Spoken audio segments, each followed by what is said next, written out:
Zimbabwe's Treasury says corporates can account for their second quarter income tax obligations in both the local and foreign currencies on a 50-50 basis. This comes as Treasury seeks to promote the use of Zimbabwe's new currency, the ZiG.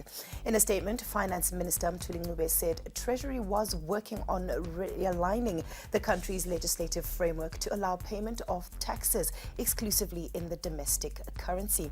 Eben Mabunda joins us live to help us unpack the new development.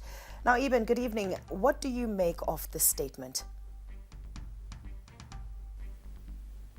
Well, good evening, Marisa. By and large, what we're seeing is that Treasury is seeking to promote the use of the domestic currency by means of ensuring that the payments of taxes in the second quarter and beyond takes place 50% of that in the domestic currency. And Treasury says that it's been given the leeway to actually run with that particular mandate. But what you sort of get a sense of is that Treasury is also seeking to play around the legislative framework of Zimbabwe to allow and to see to it that taxes are actually paid in the domestic currency. And one of the key clauses of that statement was that the Treasury is saying it's a part of its plans to engage with Parliament, to engage with the legislative forces of the country so that all taxes may be paid in the domestic currency. And so that's the highlight perhaps of that particular statement. Right, Eben, is there clarity on the government services and duties that will be paid in the local currency?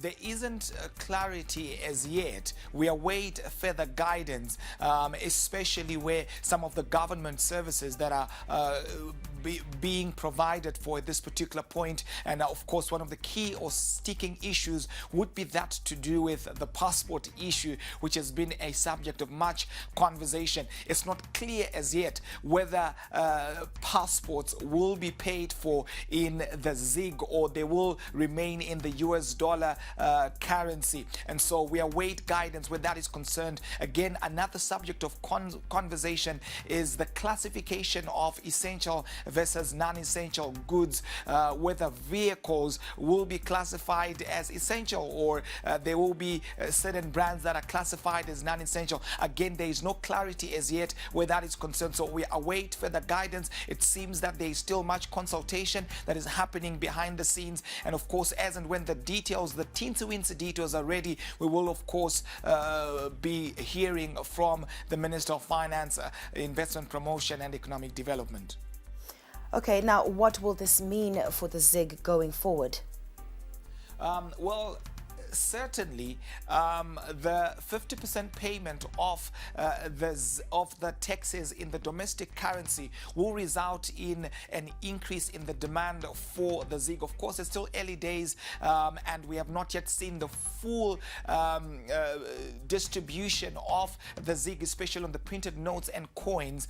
But at this point, we've seen what appears to be a stability of the ZiG on both the formal market and on the parallel market, despite parallel market premiums of about 40 to 60% at this point.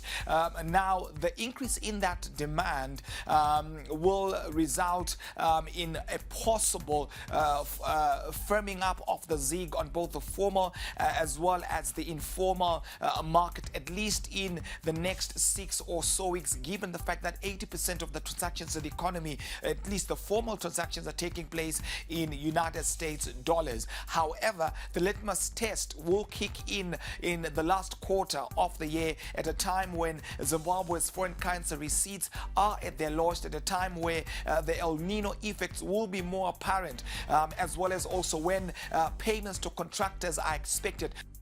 Konapo, ipapo pa ZTN Prime, DSTV channel 294, the place to be.